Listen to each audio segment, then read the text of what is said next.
Breaking news కులగణన సర్వేపై political fight continue అవుతోంది. ఆ నివేదికను తప్పుల తడకాని బీఆర్ఎస్ చెబుతుంటే కమలం పార్టీ నేతలు మాత్రం ఈ విషయంలో సైలెంట్ గా ఉన్నారు. ఇప్పటివరకు కులగణనపై పెద్దగా ఏ నేత కూడా పెదవి విప్పలేదు. అదే సమయంలో 10 ఏళ్లలో బీసీలు తగ్గడంపై ఆయా సంఘాల నుంచి అభ్యంతరం వ్యక్తమవుతోంది. 52% నుంచి 46%కి ఎలా తగ్గిందన్న ప్రశ్నలు వినిపిస్తున్నాయి. ప్రభుత్వం మాత్రం సర్వేను చాలా పారదర్శకంగా చేశామని చెబుతోంది. ఈ నేపథ్యంలో అసెంబ్లీలో ఈ అంశంపై హాట్ డిస్కషన్ జరిగే ఛాన్స్ ఉంది.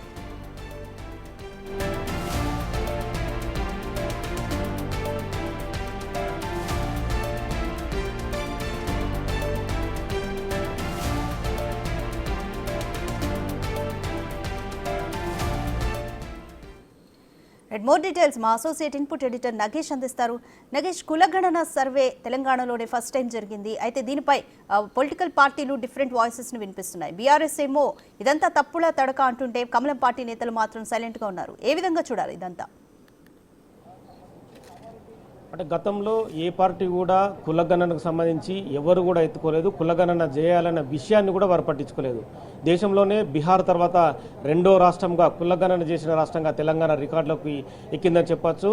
నిన్న ప్రతిపక్ష నేత ఉన్న రాహుల్ గాంధీ కూడా కులగణనకు సంబంధించి గట్టిగానే వాదన వినిపించారు. బీజేపీ పార్టీ కులగణనకు సంబంధించి ఎలాంటి నిర్ణయం తీసుకోలేదు. భారతదేశంలో బీసీ ప్రధానమంత్రి అని చెప్పి మోదీని చెప్తున్నారు, కానీ బీసీలకు మాత్రం చిప్ప చేతికిస్తున్నారని చెప్పి కూడా డైరెక్ట్గానే కేంద్ర ప్రభుత్వాన్ని కమలాన్ని విమర్శించారు. ఇక రాష్ట్రంలో ప్రధాన ప్రతిపక్షంగా ఉన్న బీఆర్ఎస్ పార్టీ కూడా బీసీల కులగణనకు సంబంధించి గత 10 ఏళ్ల కాలంగా ఏమాత్రం విధి విధానాలు రూపొందించలేదు. కులగణన అనేది చేపట్టలేదు.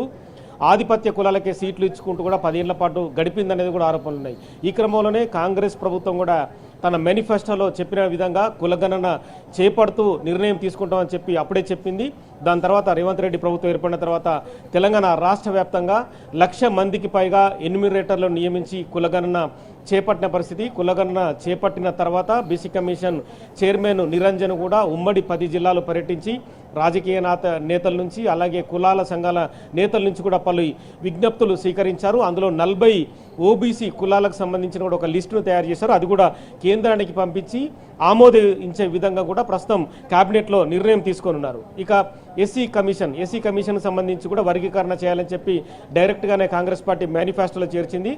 సుప్రీంకోర్టు ఇచ్చిన విధంగా తూర్పును ఆమోదించే విధంగా కూడా కేబినెట్లో ఈ విషయాన్ని చర్చించినారు. కేబినెట్లో చర్చించి ఏదైతే ఎస్సీ వర్గీకరణకు సంబంధించి దామోదర్ రాజనరసింహ దానికి చైర్మన్గా కూడా నియమించి రకరకాలుగా పలు దఫాలుగా చర్చలు జరిపారు. తర్వాత ఎస్సీ వర్గీకరణ చేయాలని చెప్పి నిర్ణయంకి వచ్చారు. ఇవాళ ఎస్సీ వర్గీకరణ సుప్రీంకోర్టు తీర్పు ఆధారంగా చేసి అసెంబ్లీలో కూడా ప్రతిపక్ష నేతల నుంచి వచ్చే విజ్ఞప్తులు కావచ్చు, వాళ్ళు ఏదైతే వాదనలు వినిపిస్తారో ఆ వాదనలు కూడా పరిగణలోకి తీసుకొని ఎస్సీ వర్గీకరణకు సంబంధించిన రిపోర్ట్ని కూడా కేంద్రానికి పంపే విధంగా ఇలా కేబినెట్లో ఆమోదించారు.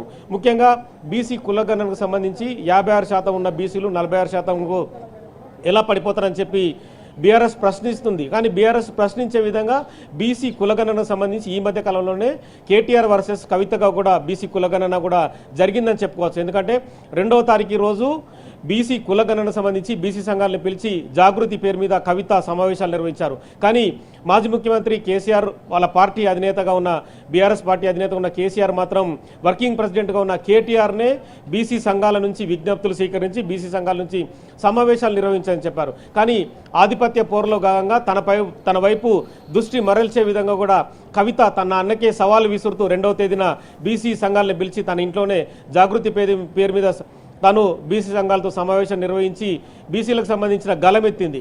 మరోవైపు కేటీఆర్ కూడా బీసీలు ఎలా తగ్గారని చెప్పి ప్రశ్నిస్తున్నారు. కానీ వాళ్ళ పార్టీ ఆధిపత్యంలో ఉన్న 10 ఏళ్ల కాలంలో మాత్రం ఏ రోజు బీసీ కులగణన చేపట్టలేదు. బీసీలకు సంబంధించిన సంఖ్య ఏ విధంగా ఉందని కూడా చెప్పని పరిస్థితి. కానీ ఇప్పుడు ప్రతి ఇంటికి వెళ్ళిన ఎన్యూమరేటర్లు 10 ఉమ్మడి జిల్లాల్లో కూడా ప్రతి ఇంటికి వెళ్ళి వాళ్ళు కులగణనకు సంబంధించి ఏ కులం వాళ్ళు ఏ ప్రాతిపదికన ఉద్యోగాలు చేస్తున్నారా, రాజకీయ పార్టీలో ఉన్నారా, వాళ్ళు బడుగు బలహీన వర్గాల, పేద వర్గాల, మధ్యతరగతి వర్గాల, లేదంటే ఉన్నత వర్గాల అన్న విషయాన్ని క్లియర్గా సేకరించి కులగణన అనేది ఒక రిపోర్ట్ చేపట్టారు. ఈ క్రమంలో ఒక కవితనే బీసీ కులగణనలో పాల్గొని తన వివరాలు సమర్పించింది. కానీ కేటీఆర్ కానీ, హరీష్ రావు కానీ, కేసీఆర్ కానీ ఎవరు కూడా కులగణనలో పాల్గొనలేదు. కులగణన సంబంధించిన వాళ్ళ రిపోర్ట్లో వాళ్ళ కుటుంబ సభ్యుల వివరాలు వాళ్ళు ఏమాత్రం అందజేయలేదు. మన అందజేయని బీఆర్ఎస్ పార్టీ కులగణన గురించి ఎందుకు మాట్లాడుతుందని చెప్పి కూడా కాంగ్రెస్ పార్టీ ప్రభుత్వం ప్రశ్నిస్తోంది. కానీ దానిపైన స్పందించకుండా కేటీఆర్ మాత్రం బీసీలకు అన్యాయం జరుగుతుందన్న గలమెత్తుతున్నారు. ఇవాళ అసెంబ్లీలో కూడా ఈ విషయం పైన హాట్ టాపిక్ జరగనుంది. మరి బీసీల గురించి ఏమాత్రం పట్టించుకొని బీఆర్ఎస్ పార్టీ ఇవాళ బీసీల గురించి ఎందుకు మాట్లాడుతుందని చెప్పి కూడా కాంగ్రెస్ పార్టీ ప్రశ్నించే అవకాశం కనిపిస్తుంది. మరి ఏ రిపోర్టు ప్రకారం 46%, 56 నుంచి 46% తగ్గిరని చెప్పి ఎలా చెప్తున్నారు, మీకున్న రిపోర్ట్ అని చెప్పి ఏందని కూడా కాంగ్రెస్ పార్టీ అడిగే అవకాశం కనిపిస్తుంది. ఇవాళ బీఆర్ఎస్ పార్టీ అధినేత కేసీఆర్ కూడా మళ్ళీ అసెంబ్లీకి రావడం లేదని చెప్పి సమాచారం. నిన్న మంత్రి పొన్నం ప్రభాకర్ కూడా బీసీ కులగణన అలాగే ఎస్సీ వర్గీకరణకు సంబంధించిన 2 బిల్లులు ఆమోదం జరుపుతున్నాయి. ఖచ్చితంగా ప్రధాన ప్రతిపక్ష పార్టీ నేతగా ఉన్న కేసీఆర్ హాజరు కావాలని చెప్పి తాను విజ్ఞప్తి చేశారు. ఈ మధ్య కాలంలోనే గత వారం రోజుల క్రితం కేసీఆర్ తను ఫామ్ హౌస్లో ఒక మీటింగ్ పెట్టి కాంగ్రెస్ పార్టీ మైండ్ బ్లాక్ అయ్యే విధంగా తాను వ్యవహరిస్తాను, ఖచ్చితంగా కాంగ్రెస్ పార్టీని దెబ్బ కొడతాను, ఫిబ్రవరి చివరి వారంలో ఒక మీటింగ్ నిర్వహిస్తున్నారు. మరి ఆ మీటింగ్ సవాల్గానే కూడా కాంగ్రెస్ పార్టీ స్పందించింది. అవసరమైతే కేసీఆర్ వచ్చి ప్రధాన ప్రతిపక్ష నేతగా రాష్ట్రంలో ఏం జరుగుతున్నాయో వాటికి సంబంధించిన ప్రశ్నలు సంధించాలి. దానికి సంబంధించి ముఖ్యమంత్రి రేవంత్ రెడ్డి కూడా సమాధానం ఇస్తారని చెప్పి కూడా డైరెక్ట్ అయిన కాంగ్రెస్ పార్టీ బీఆర్ఎస్కు సవాల్ విసిరింది. ఇవాళ ప్రధానంగా ఒకరోజు నిర్వహించే అసెంబ్లీ మాత్రం బీసీ కులగణనకు సంబంధించి ఎస్సీ వర్గీకరణకు సంబంధించి నిర్వహించే అవకాశం ఉంది. ఒకవేళ ప్రధాన ప్రతిపక్ష పార్టీ బీఆర్ఎస్ నేత కేసీఆర్ వస్తే మాత్రం సమావేశాలు కూడా పొడిగిస్తామని చెప్పి కాంగ్రెస్ పార్టీ చెప్పింది. ఒకవేళ బీఆర్ఎస్ పార్టీ అధినేత ఇవాళ హాజరు కావడం లేదని తెలుస్తుంది. హరీష్ రావు, కేటీఆర్ అలాగే మండలిలో కవిత, బీజేపీ నుంచి ప్రతిపక్ష నేతలుగా బీజేపీ పార్టీ ఎమ్మెల్యేలు కూడా హాజరయ్యే అవకాశం కనిపిస్తుంది. మరి బీసీ కులగణనకు సంబంధించి ఎస్సీ వర్గీకరణకు సంబంధించి కూడా ప్రధాన ప్రతిపక్షాల మధ్య కాంగ్రెస్ పార్టీ ప్రభుత్వంలో ఉన్న ఎమ్మెల్యేల మధ్య మాత్రం ప్రత్యక్ష యుద్ధం అయితే జరిగే అవకాశం కనిపిస్తోంది. రైట్ నగేష్, అటు కేంద్రంలో రాహుల్ గాంధీ కూడా కులగణన సర్వే గురించి ప్రస్తావించారు లోక్సభలో. అయితే ఇక్కడ రాష్ట్రంలో కూడా బీజేపీ పార్టీ పెదవి విప్పడం లేదు. దీన్ని ఎలా చూడాలి?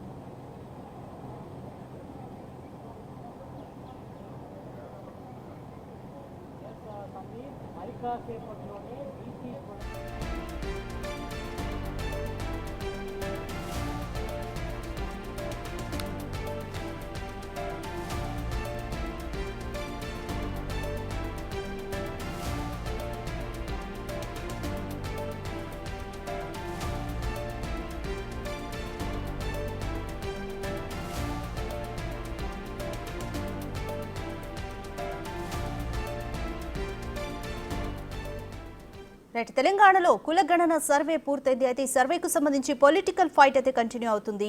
బీఆర్ఎస్ ఈ నివేదిక అంతా తప్పుల తడక అని చెబుతుంది. అయితే కమలం పార్టీ నేతలు మాత్రం ఈ విషయంలో సైలెంట్ గా ఉంటున్నారు. అయితే ఇప్పటి వరకు కులగణనపై పెద్దగా ఏ నేత కూడా పెదవి విప్పలేదు. ఇక అదే సమయంలో 10 ఏళ్లలో బీసీలు తగ్గడంపై ఆయా సంఘాల నుంచి అభ్యంతరం వ్యక్తమవుతుంది. ఇంతకు ముందుగా 52% ఉన్న బీసీలు 46%కి ఎలా పడిపోయారంటూ ప్రశ్నలు వినిపిస్తున్నాయి. ప్రభుత్వం మాత్రం ఈ సర్వేను చాలా పారదర్శకంగా చేశామని చెబుతోంది. అయితే ఈ నేపథ్యంలో ఈ విషయంపై అసెంబ్లీలో చాలా హాట్ డిస్కషన్ జరిగే అవకాశం అయితే ఉంది.